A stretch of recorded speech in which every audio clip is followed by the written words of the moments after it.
The last recorded words of Mary, the mother of Jesus, provide us with the most profound insight into what it means to follow Jesus. The opening scenes of the story of Jesus' life introduce us to Mary, a young woman whose greatest passion was to serve the purposes of God.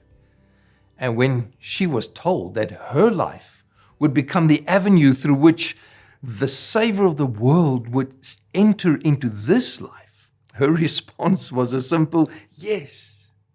And through her obedient life, she ushered into this world the one life through whom every human life could be restored to its original purpose.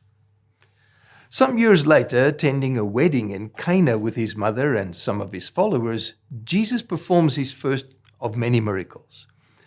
But behind the scenes, the setting up of that miracle, it was all Mary's doing. Having heard that the wine had run out, she mentions it to him.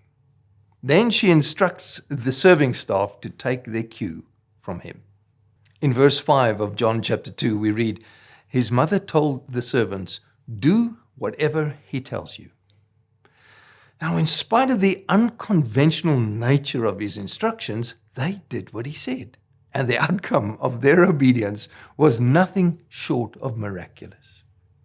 Granted, without Jesus being there, and without Mary asking him to do something about the situation, there probably wouldn't have been a miracle.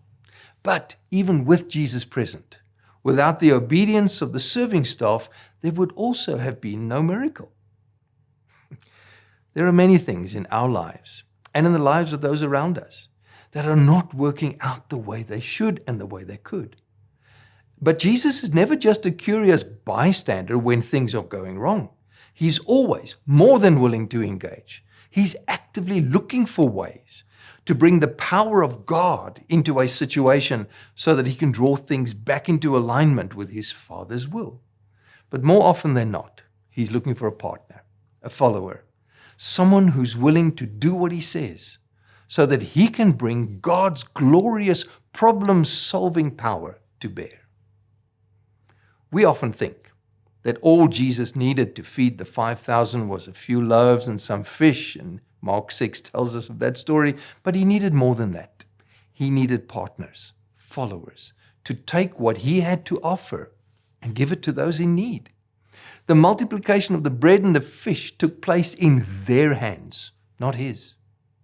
And as the serving staff at the wedding in Cana and the disciples in the outskirts of Bethsaida discovered, whenever his followers do what he says, the impossible becomes possible. Jesus is often more willing to partner with us than we are to partner with him. When we respond in obedience, we demonstrate our faith in him.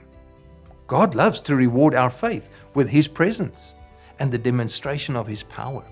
And every time we do what he says, we get to enjoy the fruit of that obedience.